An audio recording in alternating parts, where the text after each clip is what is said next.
Welcome to this edition of Storyophonic, a regular conversation series with tips and tales from deep inside the music industry. Whether you're a pro with a successful career or an aspiring musician just wanting to break in, you'll learn from some of the most notable professionals in the music business today. If you enjoy this podcast, please rate us on iTunes or wherever you listen to your podcasts. And now, let's step inside the studio with our host, Dan Kimpel. Composer, producer, songwriter, musical director, and musician extraordinaire. Cheche Alara has roots in the Latin world, as his credits with Natalie Lafourcade, Chayanne, and Alejandra Sanz confirm, plus impressive achievements in the pop world as well, working with Barbra Streisand, Colbie, Calliat, and David Foster. Because I do so many different things, I'm bringing unexpected things from other genres or worlds to artists. You know, I see a thread, I see a connection. I think all music is connected one way. You know, at the most you might be like distant cousins with another style, but there's a lot of common ground. And I'm very fortunate when artists let me do something. That is, that's amazing. That's awesome. The winner of a 2017 Latin Grammy, Cheche is nominated in the category of Best Latin Pop Album in this year's 60th Annual Grammy Awards. In this exclusive Storyophonic interview, Cheche joins us in studio to reveal what it's like to work in tandem with many of music's biggest stars and how his musicality shines a brilliant light on their artistry. Let's meet Cheche Alara. Well, we are back at the Storyophonic studio. We're technically in the Storyophonic living room today since the studio AC decided to do a thing, but the living room feels really good. The light's coming in and the sun feels beautiful. It's an amazing Southern California day. And we are with an amazing Southern California musician, Cheche Alara. Welcome to Storyophonic. Thank you. Thank you, sir. So great to have you here. You know, as our listeners will figure out over the period of time, we've known each other for quite a period of time. Quite a while. Yeah. And, I've watched your achievements and, it's interesting. There's a through line. I interviewed you for a multi-source article for a magazine. And early on, one of the things you said was that even though you compose, produce, arrange, do a lot of studio stuff, that the live thing was always going to be a big part of what you do. And that's proven true. I'm glad that I can confirm that. Yes, I agree with myself. Yeah. I love performing live, and I think it keeps you on your toes. First of all, as a musician, and it also gives you the real experience. You know what music is supposed to be. It's supposed to be done for other people, and you're supposed to get something in return instantaneously. Which when you go into a studio, you can very easily lose track of that and just start second guessing everything that you do, and then being completely over analytical, and you could very easily mess things up by doing that. So no, I love the live element, and I want to, and I'm glad that I've been able to keep it going. I've got to ask you about this because it just is something very much on my mind. Is the Barbra Streisand tour? Yes, it was freaking amazing. It was great. She's something else. Everyone knows about her, but in my particular experience with her was the moment when I realized, like, dear God, this is really another level of things. Was at rehearsals, I think it was actually the first rehearsal we had. We started playing a song, and she started singing, and we all using in-ear monitors, and I had a very clear detail of her vocals, and at some point, I started getting distracted.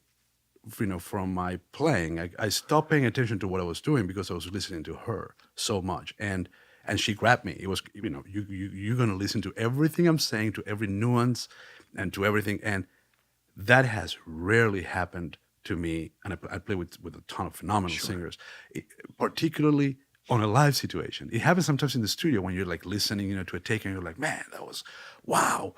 The way that you phrase that, by while you're doing it live, and she grabs you, and I think for her, all the things that she's done in her life come together on stage. The acting, the directing, the phenomenal singing. She's an outstanding vocalist. But all these things come together, and it becomes someone taking charge. What I felt at the rehearsal is what she makes people feel, even in huge arenas, people that are in the very cheap seats, they feel that. They feel like, wow, this connection. And that's remarkable. That's remarkable. It's remarkable. Her sense of perfectionism is something which obviously has been well known over the years. Does that show itself in the rehearsal? Yes, I would imagine. But it's I welcome it. Mm-hmm. I'd much rather be with someone who not only cares about what they do, which is you'll be surprised how many people don't care about what they do. She's quite the opposite. She's very hands-on. But the great thing is that when she knows exactly what she wants, but when she gets it, she welcomes it and she moves on. I like someone who cares about what they do so much that they want it to be great. That's pretty amazing. The gig came to you through Jay Landers, is that correct? I've known Jay for a long time, but Randy Waldman, who's a fantastic pianist, he's phenomenal. He's one of my idols. And he's, for this tour, he was Barbra's musical director. He has been, working with her for a long time. And for this tour, he was a musical director. And he called me for it. It was one of those phone calls. You go like, what? Yeah, of course. Like, what? You don't have to call for that. Just assume that I would say yes. It's great. It was really, really good. That's great. You have such an interesting career. You were able to play such a wide genre of music with so many different types of artists. You obviously play with a lot of huge Latin artists. You play with huge Anglo artists. You play with pop artists. You play with singer-songwriters. You go all the way across the board with all of those types of folks. What is it about you that allows you to have that depth of experience? I think this is the first time of many that I might say, I don't know. And I don't know if I want to know. Mm-hmm. I really like what I do. And whatever I'm doing on a given situation, I put 100% of myself in it, Mm-hmm. And that's a really good question, Dan. Wow. I don't know if I think about that part of things, Mm-hmm. And again, I don't know if I would like to know, because I welcome what comes my way. I really welcome, and I'm very, very, very thankful. I spent quite a big part of my life in another country with another culture, with another language, and I came here, fairly young. Sometimes I pinch myself. Last Sunday, we were in D.C. doing the Kennedy Center honors, and I was accompanying Stevie Wonder. I'm like, what? It's a show. You're talking about like arrangements. And, this. Oh, you're talking, no, we're going to repeat the chorus twice. And then you start playing. I was like, wait a second, this is Stevie Wonder. Like, what? How does this happen? I don't know. And I'm very eclectic in what I listen to. And I think that probably has to do a lot with it. I really like everything. And I rarely will find something that I don't like music-wise. I might not like a particular track or a particular artist, but as far as genres, I love pretty much everything. I really do. I like to listen to music to start my heart in the morning. I'm sure most of us do. Yes. Most of us do. But starting my heart this morning, I listened to a song called Parecemos Tontos by Enrique Bunbury, who had been our guest. And it's your option. It's an arrangement, I believe, that in a production that you did, and where you take a Spanish artist to New Orleans. I'm really glad that you got that right away. I'm glad. Yeah. That's kind of maybe what I do for these people. Yeah. Because I do so many different things, I'm bringing unexpected things from other genres or worlds to artists, because I see a thread, I see a connection. I think all music is connected one way. At the most you might be like distant cousins with another style, but there's a lot of common ground.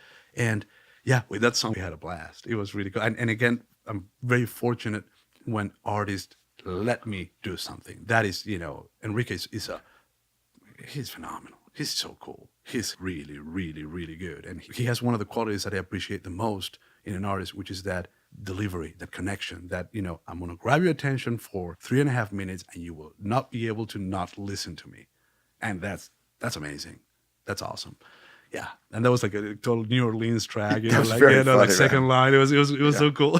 It was really cool. Well, it's interesting when you talk about the trips of music, and of course, obviously New Orleans, which was owned by Spain, which was owned by France, which was, a center for African Caribbean culture. All of that kind of comes out of there, so it made sense to me. Yes, I'm sure I love his voice on that. And you know what's funny? When I was living in Buenos Aires before I moved to the U.S., I was working, playing a lot of New Orleans traditional jazz. There's a place in Buenos Aires called Café Tortoni, and it has a basement. And in the basement, there's New Orleans jazz happening 2 nights a week. They used to have 2 bands. I went to that place for the first time when I was 8 years old, and I saw this band called the Phoenix Jazz Band. And that's when I saw the person that was going to be my piano teacher for 10 years. I saw him play, and I saw the band. I was like, I want to do this. I already had a very intense experience with a great aunt of mine going backwards when I was 4, but with classical training and everything. And it was amazing, but it was too intense for me. I gave up. I studied from 4 till 6. I gave up. I said, no, I'm not doing this. This is not. And then at age 8 or so, I went to this cafe to see this band, and I fell in love with it. I started taking lessons with Manuel Fraga is his name. He's a phenomenal, fantastic, not only performer, but also teacher. He's probably the best teacher I've had in my life. And a few years later, when I was around 15, 16 or so, I started playing with a band that plays on Fridays. And that was a great learning ground for me. As a pianist, traditional jazz is as intricate as it gets, technique-wise. You basically have to do a lot of stride, a lot of things, like boogie woogie, and it was really, really cool, and it helped me a lot. That's definitely one of my pillars, foundation. It's so going back to Bunbury, I was glad to bring it back to life, on a track for him. It was great. It was really cool. Nice sound. Yeah. It's Grammy season. We just had the Latin Grammys, and we have upcoming Grammys in 2018.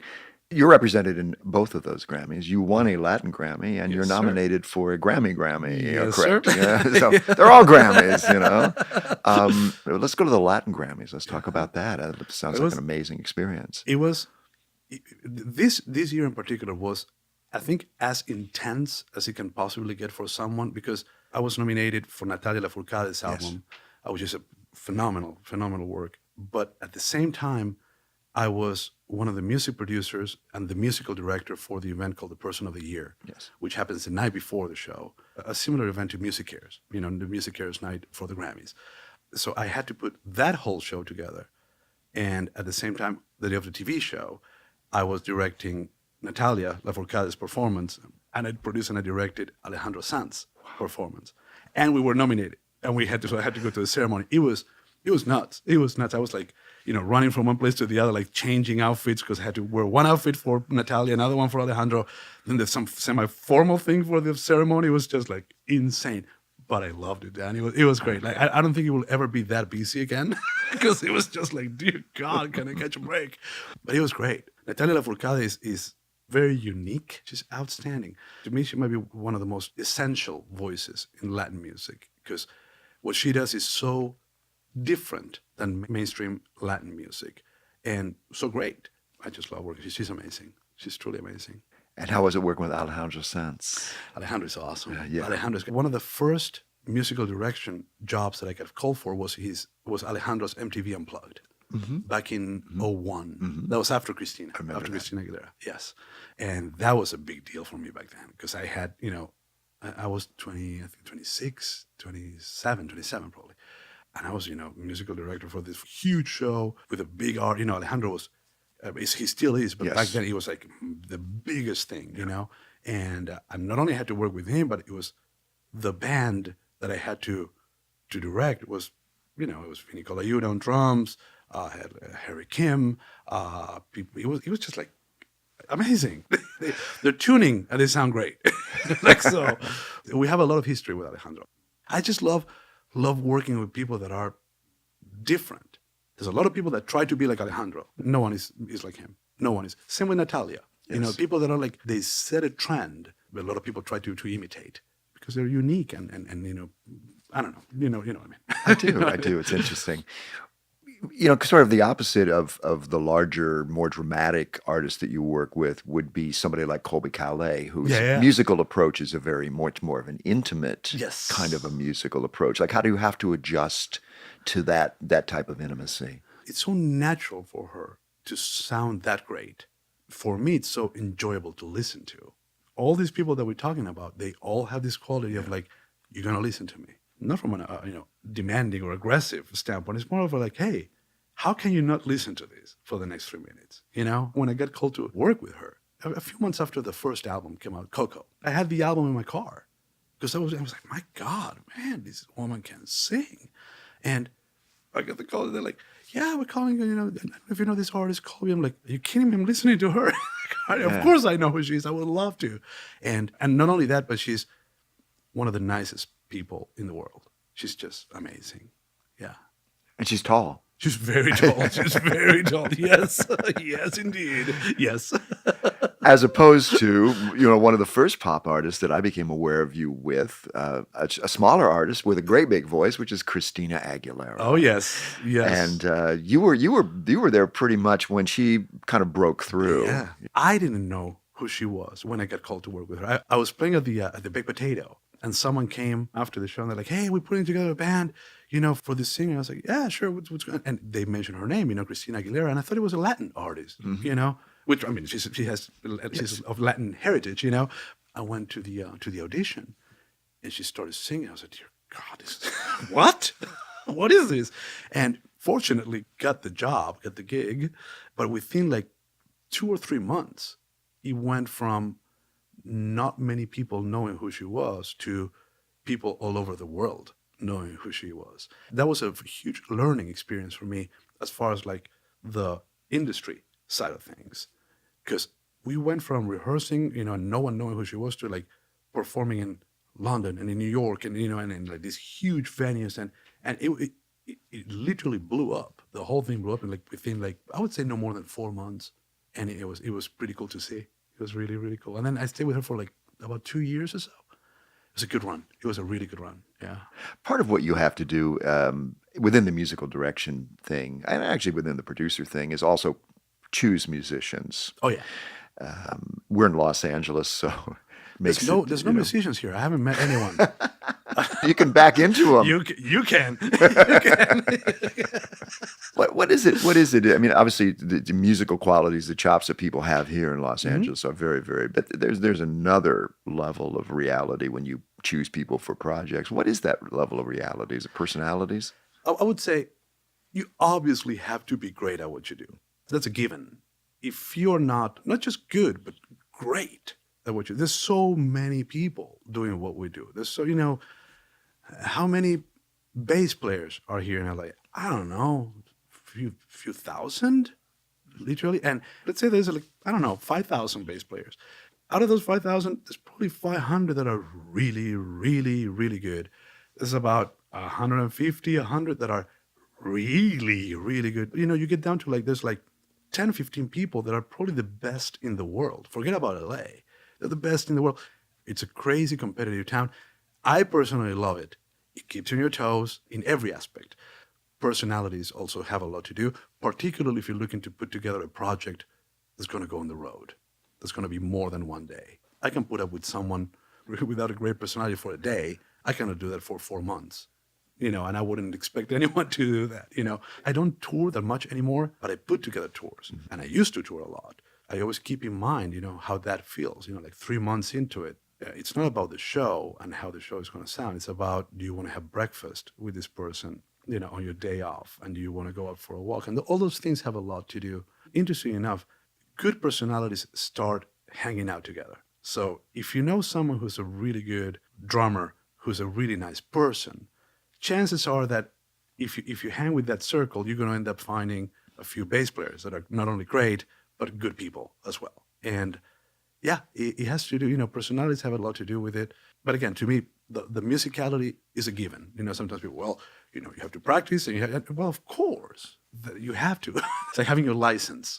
You have to have your license, yes. And then, you will pick someone, on the extra materials, It's interesting with musicians too, because they have to kind of fit the vibe of what the artist, presents on stage as well. So, Correct.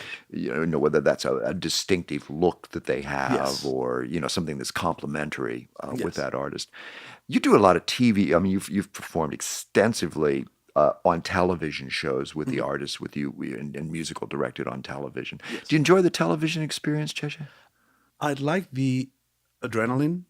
And I like the fact that, particularly if it's live TV, it's almost going for the same way that you in the studio when you go for let's try to get the first take. Because on TV you only have that take, so you better get it right. I like that.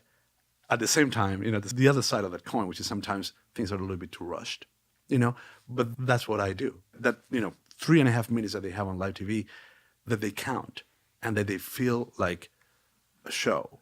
It goes by so fast.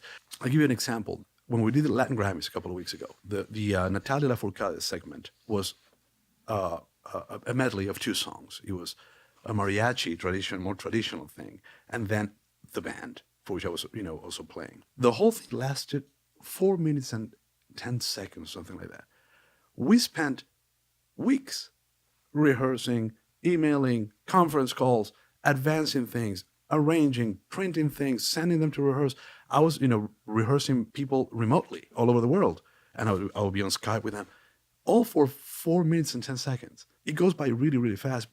I always remind people, particularly if they're fairly new, don't pay attention to the craziness, because you're going to see people running, people screaming. It goes by very fast. So get in the zone and make it feel like it's your last encore on a wonderful night. You have to walk on stage feeling like that was a great show. Let's give them an encore, because that's what you have. I always bring that up. That's very interesting. Wow. Well, I'm thinking of short singers that you've worked with. There's a girl singer from New York that you did some work with. We know her as Lady Gaga. Yes, sir. And I believe you, as I recall, you enlisted Trio Eas to work with her. Yeah, yes. I've worked with them. Yes. I love them. They're great. Yeah, they're great. They're phenomenal. Phenomenal. Interesting enough, both times that I produced Natalia Lafourcade at the Latin Grammys, which is 3 years ago, and this past month, I hired Stephanie Amaro, one of the members of Trio Eas. Who's outstanding. She's extremely, extremely talented. They're phenomenal. I love it. I love that you paired them with Lady Gaga. I think there you go. That's your thing. Yeah. The eclectic thing pays off. Yeah. Yes. Yeah. It does. It does. I would listen to that track this morning as well as I was starting my heart on your music. And it just rocks. So great. Great. Thank you, sir. Is Gaga fun to work with? She's great. Yeah. She's very, very talented. Yes. She's very, very creative. Very creative. Wow. Speaking of eclectic. Oh, God. I'm scared. Reggae. Okay. Yes, sir. You work with Ziggy Marley. We worked, he was one of our guests. I was the musical director for the Grammy premiere. It used to be called the Grammy pre-telecast, which is basically, I'm sure that most people know this, but some people might not know it. It's the Grammys before the televised Grammys. It's a pretty big ceremony, and basically all the Grammys that are not being awarded on TV are being handed out at this ceremony. And it's, personally, I love it because most of the things that I care about are awarded in that ceremony, not in the televised. The televised show is the big, mainstream categories, and they're great and they're very, very, very important for what we do. But, in Grammy premiere, you get the awards for jazz, for classical music, for country, gospel, R&B, blues, rock, and that's what I care. I care about that a lot. So it was really, really good. And Ziggy was one of our guests. That was as crazy as it gets. I had an all-star band. I'm very fortunate that whenever people call me, whether it's producing an album or doing musical direction, I always tell whoever is calling me, please let me call the people that I like to call, and I promise you this is going to happen. Now that band was Vinny Colaiuta on drums, Liz Clark on bass, Tim Pierce and Dean Parks on guitars, which is like, are you kidding me? It was crazy.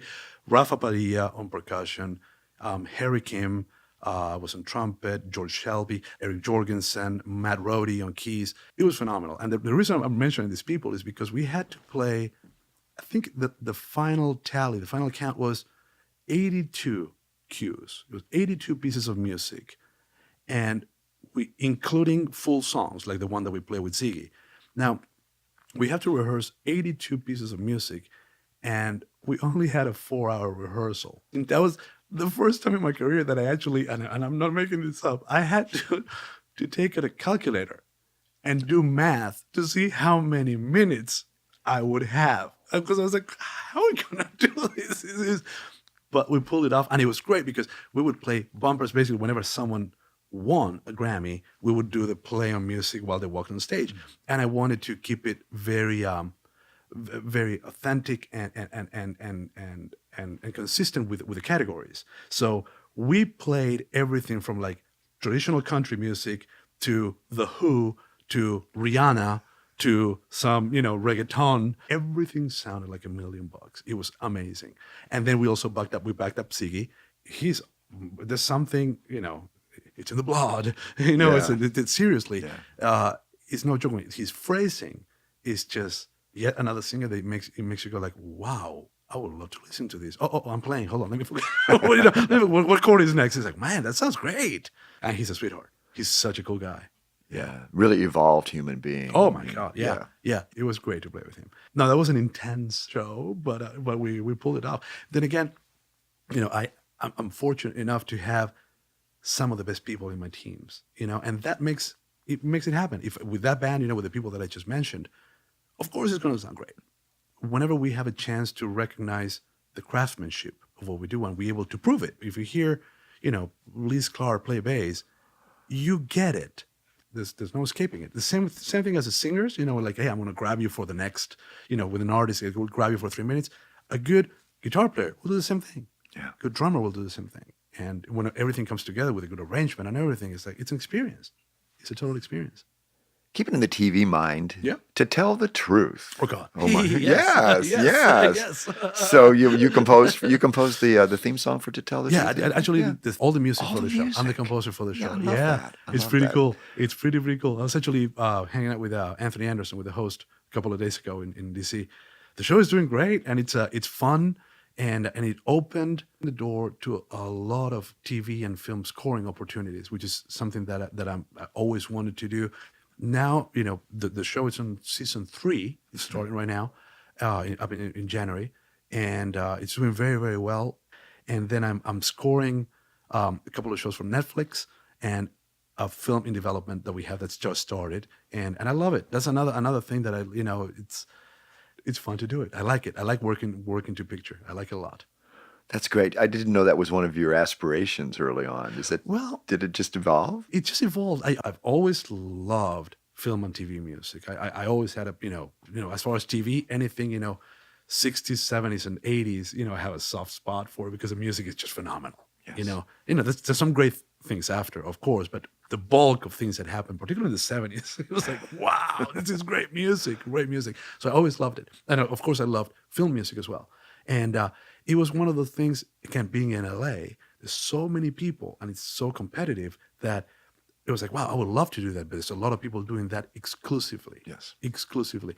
I'm not a traditional composer, like, oh, we're going to do the, of course I love it and I can hopefully do it, but it's bringing all these unexpected elements to a table that so far have caught, people's attention, and that's pretty cool.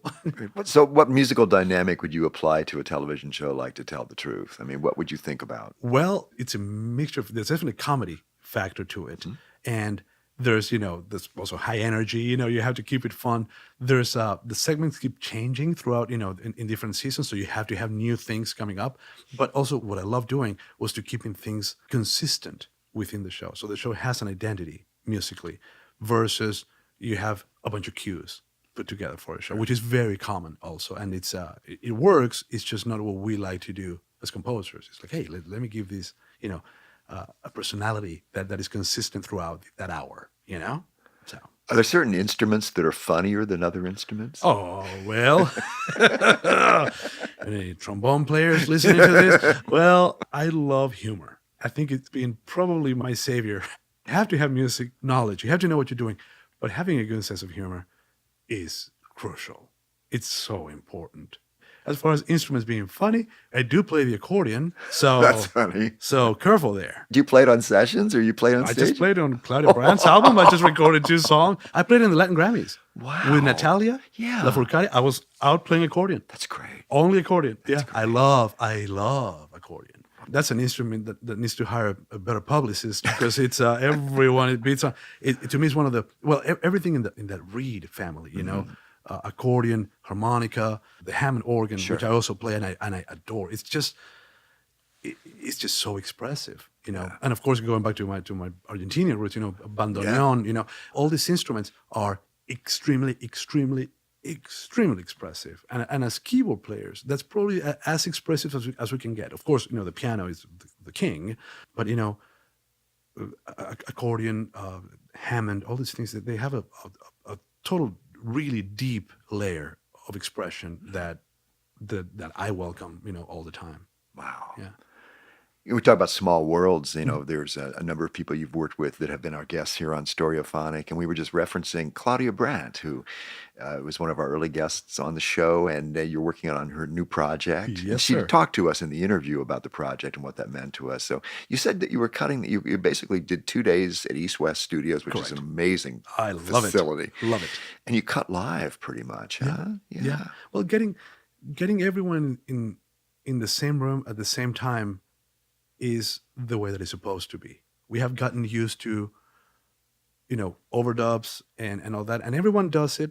I do it, but if you ask, invariably the answer you're going to get is like, no, it would be great if we can get all together in the same room. Because what happens at that point, and with Claudia's album, we got, Carlitos El Puerto, we got Vinny Colaiuta, we got a phenomenal guitar player from Brazil, Torquato Mariano, and Mugi Canasio and I are co-producing the record. Yes. And we, from the first meeting, we agreed, like, hey, we want to have everyone in the same room, because you feed from each other's energy. And I'm not trying to get a little esoterical here, but it's the truth. It's like, if you're playing, the drums and I'm playing bass, and you do something, I will react to it. Now, the moment that the bass player reacts to it, it will make the guitar player be like, oh, wow, that was cool. And it might take another 3 bars for the guitar player to be like, how about this? And the keyboard player will be like, that was kind of cool.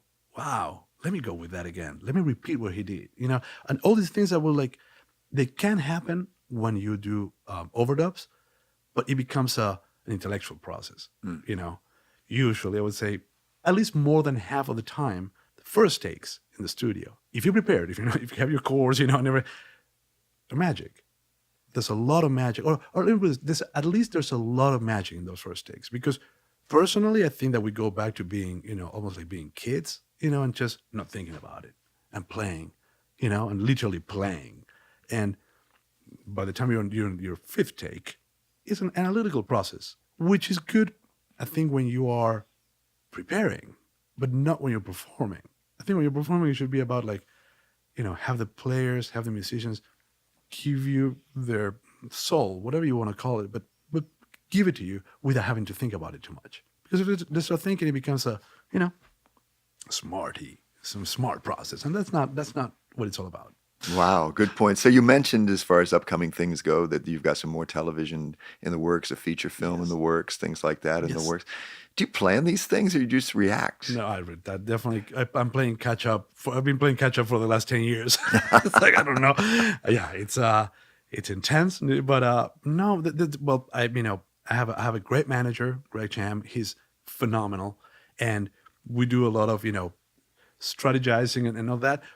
Of course, that only goes so far, because then you start getting, calls for projects that we had no idea, that were coming down the road. So you adapt, and you're constantly, steering, adjusting the course a little bit. Very honestly, I think that most of the things that have happened my way happened.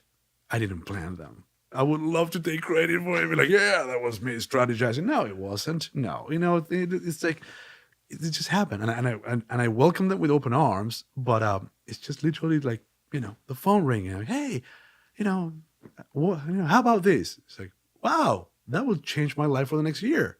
Sure, let's do it. I had no clue about this 30 seconds ago. I know this is my reality, and this is, it's what we do.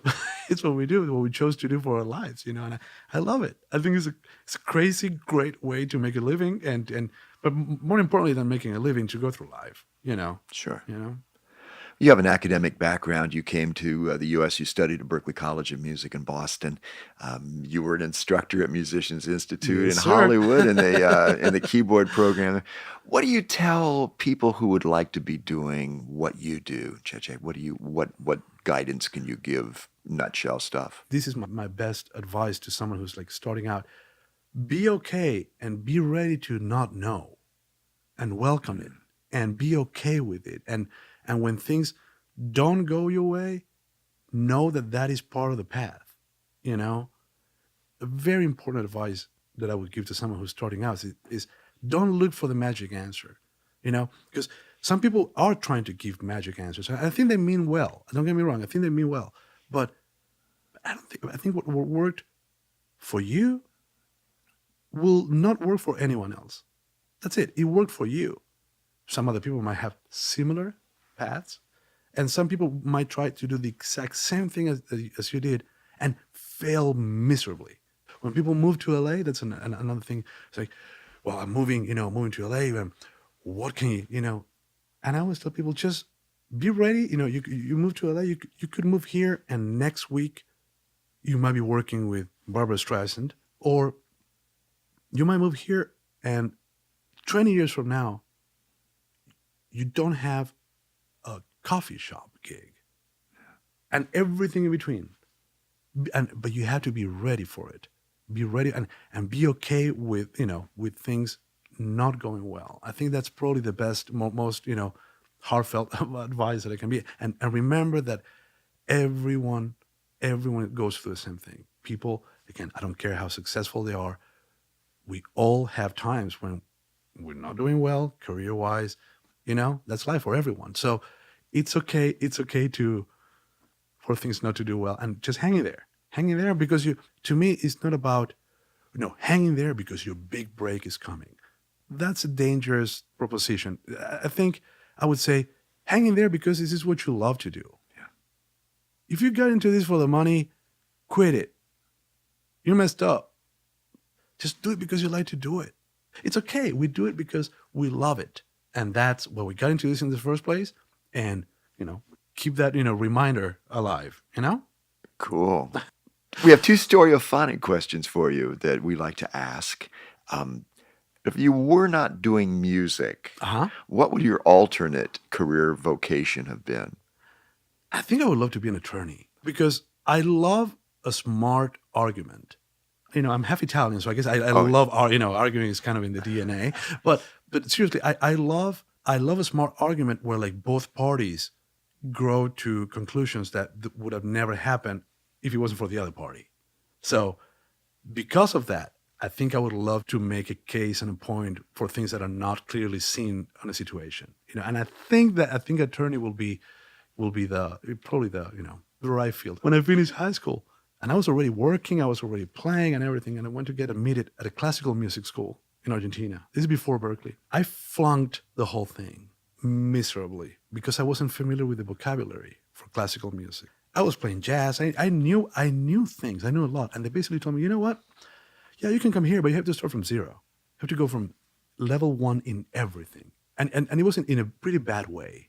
It wasn't a friendly, encouraging way. It was kind of like, well, you know what? You've been playing for 10 years. Who cares? You don't know anything. You have to go back to the beginning. It was devastating. And I went to enroll in vet school. I went to be a vet. Yes, because that's probably the other one, the other career. And because I was like, this is it. Music is not for me. I cannot do this. And I almost give up. Wow. I almost give up. And then, interesting enough, the scholarship from Berkeley came in the mail. I was like, oh, wait a second. I don't want to do that, So anyway, so it goes back to the previous question as far as like, be ready to be discouraged and just hang there, But yeah. I love it. I love it. One last question, if I may, Cheche. And then there's always a specific irony in asking this question, and especially irony of asking you, who have played with Lady Gaga, Stevie Wonder, Barbra Streisand, all these Alejandra Sanz, all these huge artists. But is there a dream gig for you? Is there a dream collaboration or dream opportunity that you have not yet had that you would like to have? If you asked me that question 20 years ago, my answer would have been one. 10 years ago, it would have been a different one. Today is one, and 10 years from now, it will be different. Sure. I'm really happy with what I've done, and I'm very thankful. So I'm not dying to do something. I really think I've been very fortunate. So I'm okay. I would love at some point in my life to play with Sting and to play with Peter Gabriel. Those are 2 people that are just like, of course. That's a given. Yeah, sure, absolutely. From your lips to God's ears. Yes, exactly. Cheche Alara. If anyone's listening, please call. Well, I'm sorry we couldn't get you to talk more for us today. You seem so shy and reticent to communicate. We're so glad that you could come and express all of this. It's tremendous to have you. Thank you so much for being our guest on Storyophonic. All right. Thank you, guys. This episode of Storyophonic was produced and edited by Lindsay Tomasik.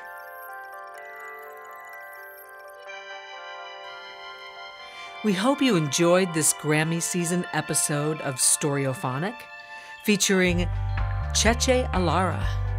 If you'd like to find out more about Cheche, you can visit his website at chechealara.com, spelled ChecheAlara.com. If you like us, please rate us on iTunes or wherever it is you listen to your podcast. And thank you again for tuning in to Storyophonic.